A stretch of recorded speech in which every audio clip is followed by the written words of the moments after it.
Le magazine littéraire Épilogue est une présentation de la Librairie du Quartier. Merci à ce précieux partenaire et à leur équipe de libraires. Vos prochaines lectures vous attendent au 1120 Avenue Cartier. Mélanie Noël est une habituée d'Épilogue, on pourrait dire une amie, une chouchou de l'émission, parce qu'elle est prolifique, elle publie beaucoup et que c'est toujours un immense plaisir de la recevoir. C'est aussi une amie, ancienne collègue au Coop de l'information. Mélanie Noël a été journaliste à la Tribune de Sherbrooke de 2005 à 2022, notamment récipiendaire du prix Judith Jasmin. On aime ça le répéter, hein, Mélanie Noël, ce prix prestigieux en journalisme? Oui, tout à fait. C'est une grande fierté. Très marquant pour cette carrière que tu as quittée, mais pas tout à fait. En tout cas, lorsqu'on lit ton nouvel essai, donc La mort des autres, on se rend compte que, et c'est la force, je pense, de tous tes livres, hein, tu nous as, que ce soit à peu près tout, on t'a reçu pour l'intimité du chaos en 2024, il y a Piégé l'éternité, Les futurs disparus aussi. Il y a toujours derrière ça une certaine recherche documentaire, souvent autour du passage de la vie, de la mort, un sujet qui te, je sais pas, est-ce qu'on peut dire t'obsède, te passionne, te fascine, t'inquiète? Oui, tout ça. Me captive, m'inquiète, me hante. Ouais. Tous ces mots sont vrais, oui. Au point d'aller, en fait, consacrer du temps de bénévolat à une maison de soins palliatifs en Estrie. C'est ce qui a été le déclencheur là, de ce livre, La mort des autres. Tu dis, puis c'est pour ça que je parlais de journaliste, parce que tu avais déjà, en fait, t'as couvert la mort ou les soins palliatifs, la fin de vie sous l'angle journalistique, tu as rencontré des gens en ce sens-là, donné la parole, et là, de le faire soi-même comme bénévole, qu'est-ce qui t'avait attiré à l'origine vers ce bénévolat? Ben, t'as raison. Comme journaliste, j'ai toujours levé la main quand il y avait des sujets qui traitaient de la mort à venir ou de la mort récente. C'était quelque chose que j'essayais de comprendre, comment les gens passaient au travers la perte d'un être cher ou comment ils anticipaient leur propre fin. Après ça, quand j'ai arrêté d'être journaliste, le but au départ, là, quand je me suis inscrite pour être bénévole à cette maison-là, c'était vraiment d'aller voir du monde, de continuer à voir du monde que je connaissais pas déjà, parce que comme journaliste, c'est ce que j'aimais dans mes journées, de m'asseoir en face de gens que je connaissais pas du tout, puis de poser des questions, puis de découvrir leur histoire.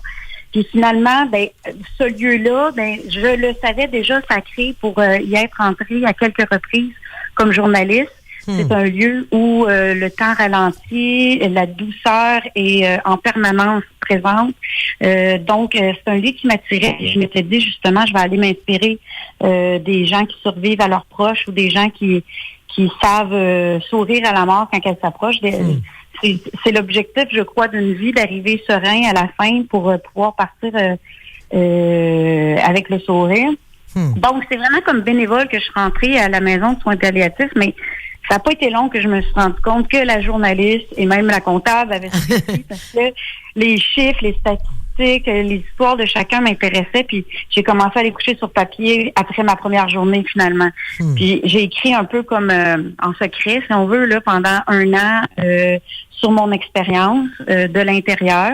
Donc c'était comme une forme de journaliste, si on veut. D'habitude, on est garoché, on a 1 heure pour saisir l'ambiance ou l'univers de quelqu'un. Ben là, j'ai pu être dans cet univers-là, intégré pendant 1 an. Donc, j'ai posé mes questions, mais à un rythme plus lent. J'ai observé sur une plus longue période ce qui était autour de moi, la magie, si on peut dire, qui se passait, parce que il y a vraiment quelque chose de sacré puis de magique là, qui se passe quand que les jours sont comptés, l'importance de chaque geste, puis de la bienveillance de chacun. Donc, oui, la journaliste a suivi et ben c'est mélangé à l'autrice. J'avais pas, évidemment, dans certains chapitres, j'ai redonné le journaliste, j'ai vraiment des statistiques recherchées puis tout ça, mais j'y mets aussi comme mes impressions puis mes réflexions plus poétiques, si on veut, là. Donc, c'est un mélange de la poète, de l'autrice, de la journaliste et un peu de la comptable. Oui, parce qu'effectivement, à mon avis, une grande force du livre, c'est d'avoir cette façon d'intercaler une réflexion où il y a le témoignage, il y a les murs, hein, de ces passages que tu appelles la maison, mais il y a aussi des passages intercalés avec des informations plus larges sur notre rapport à la mort, sur les corps non réclamés, sur le nombre de décès au Québec, sur les avis de décès. Il y a tout un travail travail qui vient un peu en support à cette réflexion plus large sur la mort qui peut être parfois très, très terre à terre, hein? Oui, ben c'est ça. J'aime faire des allers-retours entre le très intime, ce que j'observe entre les gens autour de moi là, qui se vivent à la maison, et après ça, prendre une distance pour voir la mort dans son ensemble ou sous divers angles. Donc, comme tu dis, les corps non réclamés, le suicide, l'aide médicale à mourir, donc des phénomènes plus globaux. Donc, je trouvais ça intéressant là, de m'approcher puis de m'éloigner de façon comme intime versus globale là, de la mort avec les statistiques et tout ça, là, les études.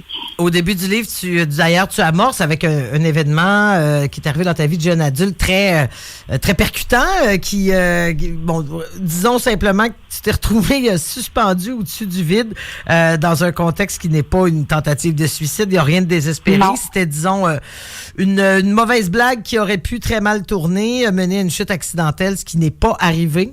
Oui. On sent que tu t'accroches à cette idée que ça tient à pas grand-chose, puis que toi-même, peut-être que la Mélanie de 20 ans n'aurait pas eu la vie qu'elle a eue. Ça parcourt le livre, ça.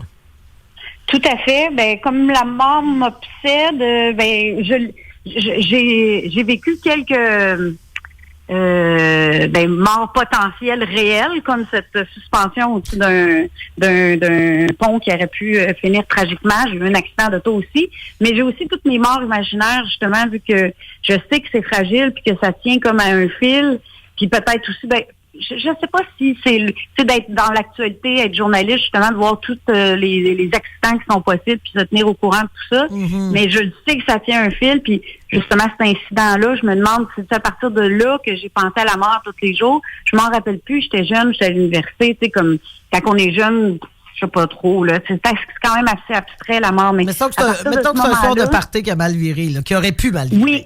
Oui, qui aurait pu très mal virer. Puis, tu sais, après ça, ça m'a comme fait une genre de marque. Tout ce que j'aurais pas fait si j'étais morte cette journée-là. Fait que, en tout cas, toutes les journées qui s'ajoutent après cette mort évitée, je l'apprécie et j'en suis consciente que, tu sais, que ça pourrait finir n'importe quand. Donc, ça peut finir n'importe quand. Les maisons des soins palliatifs permet, en tout cas, pour peu que ça puisse servir de bombe de voir venir, hein, un peu aussi. Il y a tout ça dans la sérénité et le sourire dont tu parlais en début d'entrevue. À la maison, on voit quand même que, malgré le même contexte, il y a ce qu'on a senti qui était ta fascination. Tu le disais, c'est ceux qui restent, c'est les autres. Et chacun a une mort à sa façon, par qui le visite. Est-ce qu'on meurt toujours? On meurt comme on a vécu, nécessairement, Mélanie Noël? Je pense que souvent, oui, on peut faire des parallèles. Je le faisais aussi dans mon livre Piéger l'éternité, que je réduisais des existences à un avis de décès, puis je mettais en parallèle justement souvent comment les gens étaient morts de la même manière qu'ils avaient vécu. Oui, je pense que ça arrive souvent qu'on peut faire des parallèles entre la manière de penser et d'être d'une personne et la façon dont elle meurt à la fin, là, oui. Il y a des gens auxquels tu t'es attaché particulièrement aussi. Hein. Quand on est bénévole, c'est pas tous les jours. Des fois, tu pouvais te passer quelques jours, tu revenais, une personne était décédée. Oui, c'est ça.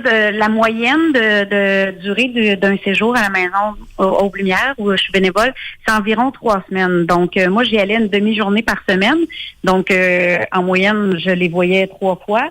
Mais il y a des gens, il y a des exceptions, dont c'est ça, la dame de la chambre 2 dans mon livre, qui par sa longévité, devient un personnage principal parce que elle survit 8 mois, ce qui est presque le record, là, parce qu'on m'a dit qu'il y avait un homme qui avait survécu 9 mois. Mais c'est une exception. Donc, c'était fascinant parce que les premiers mois, j'étais à l'accueil. Donc, j'étais en contact avec les proches des gens qui sont condamnés, mais pas avec eux directement, en moins qu'ils marchaient. Mais la dame de la chambre 2 ne marchait pas. Donc, j'ai appris à la connaître par ses proches, en parlant à sa sœur, en parlant à celui qu'elle aimait, en parlant à la visite. Elle avait beaucoup de visites. Fait que ça me disait, ça devait être une personne attachante et généreuse parce qu'elle générait vraiment beaucoup de trafic à la maison de soins palliatifs. Donc, j'ai appris à l'aimer avant de la rencontrer. Puis, tranquillement, j'ai apprivoisé le lieu et je me suis sentie apte à m'approcher des patients. Alors, j'ai passé de l'accueil aux soins, donc aux chambres des patients. Et là, je l'ai rencontré. Puis, c'est ça, c'était comme trop tard pour apprendre à la connaître parce qu'elle avait plus la force de jaser. Je pouvais pas lui poser des questions puis apprendre à la connaître. Mais je me suis quand même attachée au fait qu'elle soit vivante. Tu sais, comme quand j'arrivais à la maison, je demandais à l'univers qu'elle soit encore vivante. J'espérais, tu sais, comme un espèce de symbole de la vie qui perdure malgré les diagnostics. Elle devient un repère. Elle devenait un repère parce qu'à chaque retour pour toi, il y avait de la nouveauté, de l'inattendu aussi. Oui, tout à fait. Fait que non, je me suis attachée à elle sans la connaître, juste en sachant qu'elle existait près et qu'elle avait été autant aimée par autant de personnes. Donc c'est intéressant. Elle laisse jusqu'à la fin, comme on dit, la façon dont elle a tissé ces liens-là qui ont fait que jusqu'à la fin, elle a été entourée. Il y a... Le livre arrive à un moment aussi où dans l'actualité, il y a aussi la pièce dont on dit beaucoup de bien, Club Sandwich Mayonnaise de Manuelle Légaré, qui est la fille de l'humoriste Pierre Légaré. Elle parle de l'aide médicale à mourir, comme de quoi c'est assez confrontant parfois pour les proches, malgré le consensus social qu'il y a sur la question. Toi, est-ce que jusqu'où ça t'a amené à réfléchir aussi au financement des soins palliatifs? Parce que oui, il y a l'aide médicale à mourir, mais il y a aussi, le Québec doit aussi renforcer son réseau de soins palliatifs pour donner évidemment le plus d'alternatives possible. Est-ce que tu trouves que les soins palliatifs sont, sans mauvais jeu de mots, en bonne santé présentement au Québec? Ben, on est quand même chanceux si on se compare. Là. On a été des pionniers. Premièrement, on a été les premiers à avoir une unité de soins palliatifs dans un hôpital à Montréal. Donc, on a été encore aujourd'hui, je le note dans le livre, là, il y a seulement 14% des gens qui auraient besoin de soins palliatifs qui ont accès dans le monde. Ce taux-là est beaucoup plus élevé au Québec. On a accès, je ne sais pas c'est quoi exactement le pourcentage des gens qui ont besoin, mais d'après moi, si tu en as besoin, ça ne veut pas dire que tu vas avoir une place en maison de soins palliatifs. Tu as les soins palliatifs. Maintenant, c'est très large. Tu peux les recevoir chez toi pendant des années. Là. Exact. Oui. Mais le fait d'avoir des maisons de soins palliatifs, là, on a 38 au Québec, puis il y en a 7 en cours de projet là, qui vont ouvrir dans les prochains mois ou années. C'est un grand privilège, puis c'est un cadeau que la communauté s'offre à elle-même, parce que c'est ça. Le financement, c'est 50%. Le gouvernement, 50%, c'est de l'autofinancement. Donc, nous, ici, on a la campagne de Poinsettia, les soupers, on y a une friperie. Donc, c'est 2 millions par année seulement en Estrie qu'on va chercher de la communauté, plus toutes les heures de bénévolat. Là. Au Québec, je pense que je le note dans le livre, c'est près de 400 000 heures de bénévolat que les Québécois offrent pour s'offrir des maisons de soins palliatifs. Donc, oui, il faudra toujours avoir accès à des soins palliatifs quand on en a besoin. L'aide médicale à mourir est une des façons de partir, mais il y a, je le note un peu dans le livre parce que j'ai parlé à des médecins que faut pas penser que la mort dans la dignité est exclusive à l'aide médicale à mourir. Exact. On peut mourir en toute dignité dans une unité de soins palliatifs à l'hôpital ou dans une maison de soins palliatifs. Là. Puis, après ça reste un choix individuel. Ce que la pièce de théâtre de Mme Légaré fait ressortir beaucoup, c'est l'impact, la décision, c'est une décision individuelle. Donc, c'est la personne, le patient qui prend la décision. Et après ça, les proches, ils n'ont pas vraiment leur mot à dire. Donc, peut-être que ce que ça fait ressortir, c'est l'importance de préparer ses proches si on prend cette décision-là, puis d'en jaser avec eux, parce que son père avait de l'air à avoir évité quand même le sujet, puis peut-être justement de se tourner vers l'humour, mais de pas adresser tant que ça le sujet de la mort. Donc, exact. Et dans une certaine rapidité. Des conversations. Oui, puis il y avait un élément de rapidité aussi, effectivement, là, qui a l'air d'avoir troublé beaucoup. Oui, c'est ça, le choc. Fait que c'est quasiment une mort subite, mais planifiée, tu sais. Fait que c'est ça qui ressort dans la pièce, là. Mais c'est ça. Alors, de belles grandes questions ce midi, Mélanie Noël. J'aurais envie de terminer en parlant de ski alpin.